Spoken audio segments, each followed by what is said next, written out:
Pangulong Ferdinand R. Marcos Jr. pinatututukan sa Department of Environment and Natural Resources at DOST ang kalidad ng hangin sa mga lugar na apektado ng pagputok ng Bulkang Kanlaon. Si Alvin Baltazar ng Radyo Pilipinas sa Balitang Pambansa Live. Naomi, magandang umaga.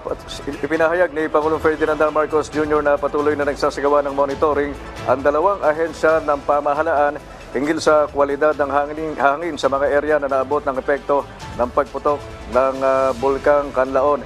Ito ayon sa Pangulo ay ang DOST at saka Department of Environment and Natural Resources.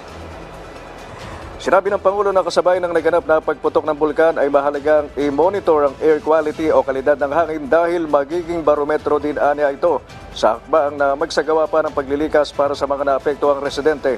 Dapat madetermina paliwanag ng Pangulo ng DENR at saka ng DOST kung nasa dangerous level na ang toxic gases na lumalabas doon sa bulkan.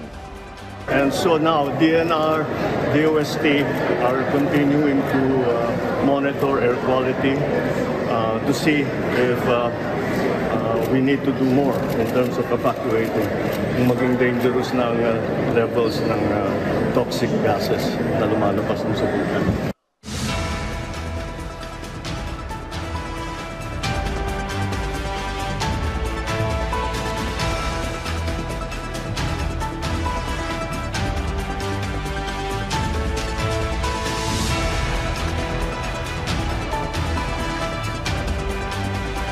Kaugnay nito ay nagbabala din naman ng P-Volts na may pang-anim na dulot ang ibinubugang abo ng Bulkang Kanlaon na umahalo sa hangin.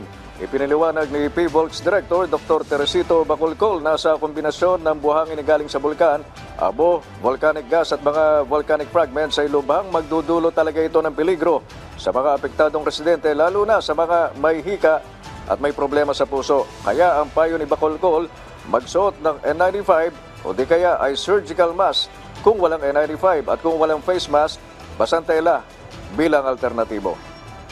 Magsuot po sila ng N95 and kung walang N95, pwede na yung surgical mask. Kung wala talaga, then pwede na po yung wet cloth and yun po yung pwede lang gawing face mask.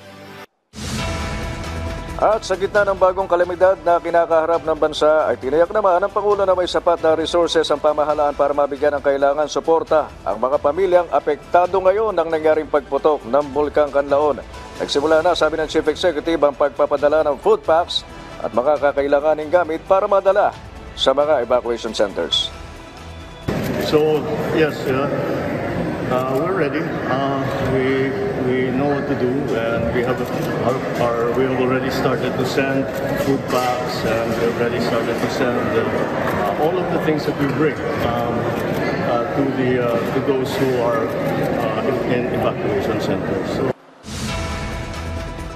samantala, Naomi, ay patuloy ang paalala ng mga otoridad na manatiling mapagbantay lalo na doon sa mga kababayan nating naninirahan malapit doon sa Bulkang Kanlaon. Huwag na niyang tanggayin pang pumasok doon sa tinatawag na danger zone, the 6-kilometer radius. Nagulat mula dito sa Palasyo ng Malacanang, ako naman si Alvin Baltazar ng Radyo Pilipinas para sa Balitang Pambansa. Maraming salamat, Alvin Baltazar.